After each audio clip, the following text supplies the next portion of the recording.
Oke, nah, konten hari ini teman-teman, nah ini sebenarnya konten workshop saya teman-teman ya. Ini konten workshop saya.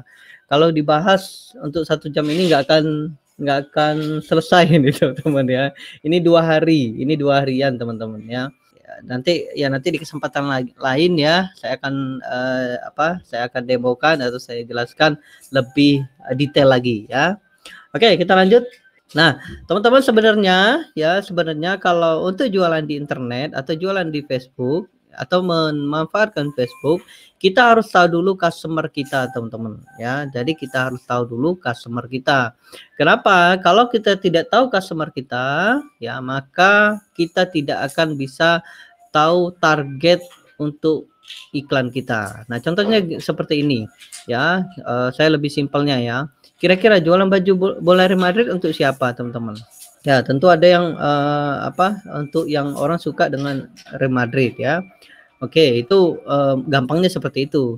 Nah, kalau saya ingin tanya nih, teman-teman, jualan kurma. Nih, jualan kurma. Kira-kira untuk siapa, teman-teman? Kira-kira. Nah, pernah nggak lihat iklan sendal musola?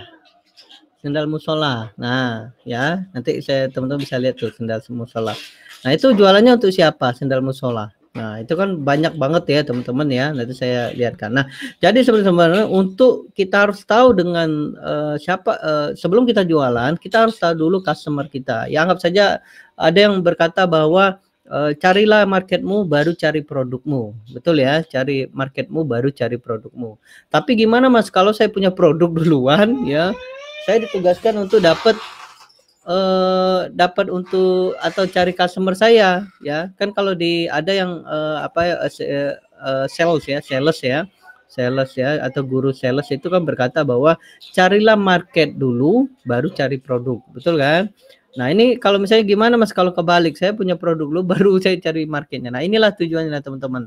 Anda harus tahu dulu customernya ya. Oke, nah untuk cara tahu siapa customer kita, maka teman-teman bisa gunakan value proposition canvas dan buyer persona ya.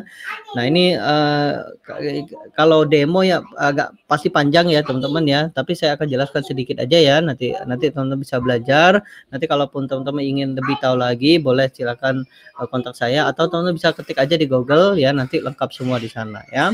Nah, tujuan untuk mengetahui siapa customer kita dengan menggunakan value proposition canvas dan buyer persona ini tujuannya adalah untuk mengisi target market di asset dan mengisi atau membuat materi iklan seperti itu ya. Nah, inilah contohnya teman-teman. Di sana ada produk ya, yang sebelah kiri ya, sebelah kiri ada persegi itu ada produk dan sebelahnya yang lingkaran itu customer. Nah, teman-teman kalau bisa mematchkan atau mematchkan tuh apa ya, mencocokkan ya mencocokkan, maka teman-teman akan bisa jualan atau teman-teman akan terjadi sales ya. Jadi teman-teman harus tahu dulu produknya. Oke, yang kotak itu ya produknya apa.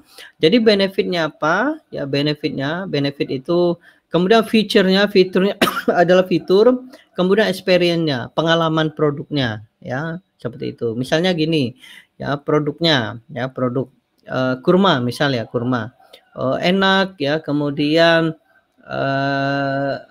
renyah ya, kemudian bisa meningkatkan stamina ya. Kemudian kalau untuk ibu-ibu yang melancar ASI ya, atau yang punya anak bayi ya, bisa melancar ASI ya dan sebagainya. Jadi itu ditulis semua. Nah, kemudian fiturnya apa? Nah, fiturnya itu penting juga teman-teman. Fitur itu bisa berapa kilo ya, kemudian boxnya seperti apa, kemudian packagingnya bagaimana dan sebagainya ya, dan kemudian experience-nya apa ya, experience-nya apa, misalnya didatangkan langsung dari Saudi Arabia, kemudian ini juga direkomendasikan oleh beberapa pejabat di Indonesia, kemudian ini sudah melewati high quality control dan sebagainya ya. Itu dari produknya. Dan kemudian dari customer-nya, want Apa keinginan dari customer tersebut? Oh, saya ingin, stamina saya lebih lebih apa, lebih tinggi ya ketika saya menjalankan puasa ya. Kemudian needs, kebutuhannya. Kebutuhannya apa? Misalnya untuk pegawai atau, orang-orang yang sedang bekerja ya. Need-nya, kebutuhannya adalah saya ingin tetap bekerja walaupun saya ingin puasa. Ya, seperti itu. Kemudian fear, ketakutannya. Kalau energi saya tidak maksimal, ya maka saya tidak akan bisa menjalankan ibadah dan tentunya kerjaan saya juga akan, terbengkalai. Nah, itu salah satunya, teman-teman. Nah, apa contoh lain, contoh misalnya, kan ibu-ibu ya atau mama yang punya anak itu ketakutannya itu adalah apa ya, tidak bisa menyusui ya. Nah, itu fear-nya, ketakutannya. Jadi nanti bisa di-match-kan antara, produk dan, customer. Ya nanti saya akan lihatkan, studi kasusnya ya. Ini nanti teman-teman, ya benefit itu keuntungannya, fitur-nya, fitur, kemudian experience-nya, pengalamannya, want, keinginannya, needs, kebutuhannya, dan fear adalah ketakutannya.